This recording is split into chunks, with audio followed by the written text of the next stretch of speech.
Song Tran Van, San Nguyen Van, Tong Phamba, Ung Tong,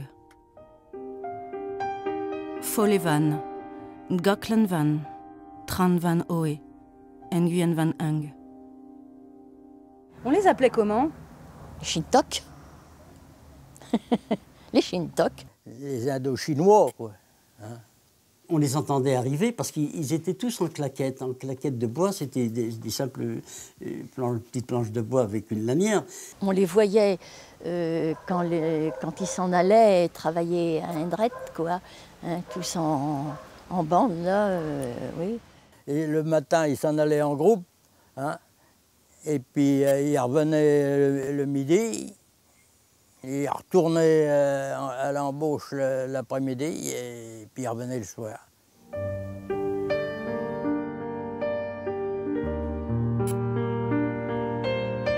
Lorsqu'on parle de l'avenue de ces Indochinois, avec des gens qui ont vécu dans le bourg de Saint-Jean-de-Boiseau, ils disent, nous on ne les a jamais vus, on ne les a pas connus.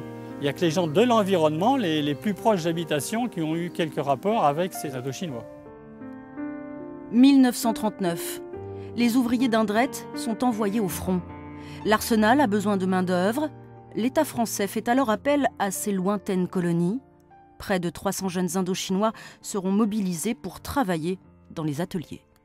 C'est des gens vraiment qui ont été réquisitionnés d'office d'un milieu agricole pour les implanter dans un milieu industriel, dans un pays qu'ils ne connaissaient pas et dont ils ne parlaient pas la langue. Ils seront logés un peu à l'écart des bourgs de Saint-Jean-de-Boiseau et de la Montagne, répartis dans 2 camps, dont celui-ci. L'Arsenal d'Indrette a récupéré cette carrière qui était désaffectée pour y construire des bâtiments.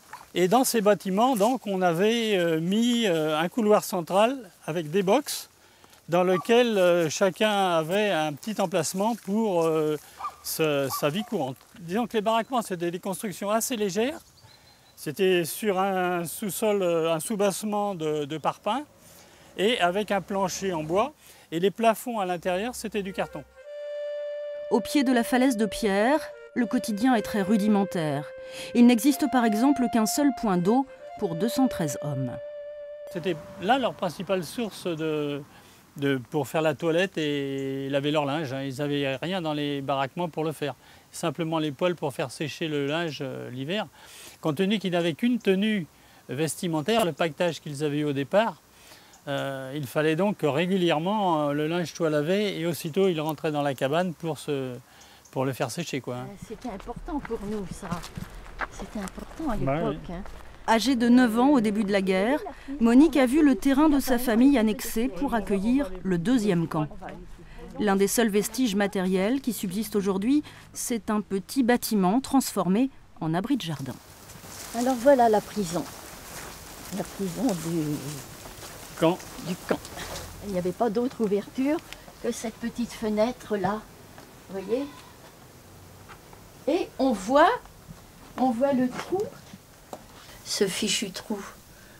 Par là, on passait donc les cigarettes et la correspondance avec les prisonniers. Ce qui a marqué Monique, c'est le régime militaire auquel étaient soumis ces Indochinois.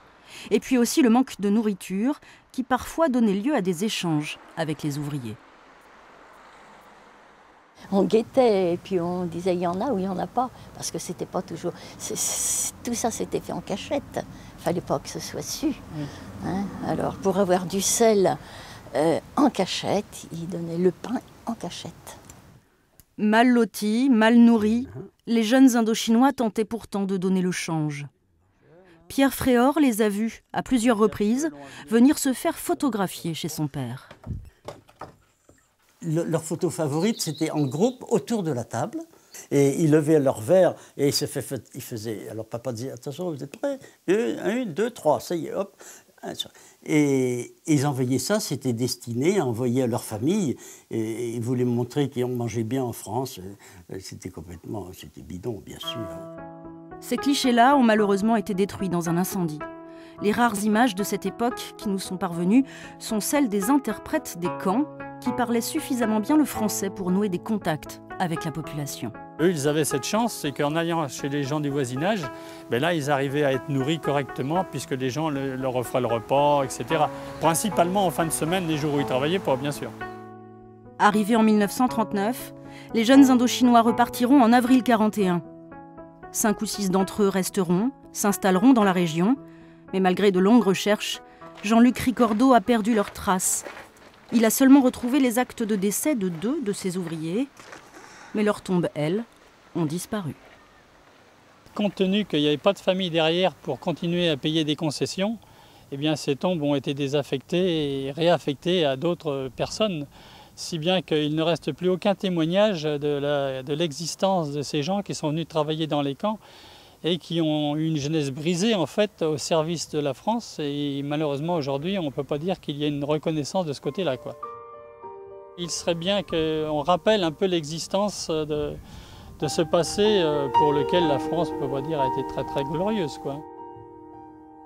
Dovanthieu, Song Tranvan, Levan Gok, San Nguyen Van, Levan Pho, Tran Van Song, Tong Phamba, Nguyen Dong, Ung Tong.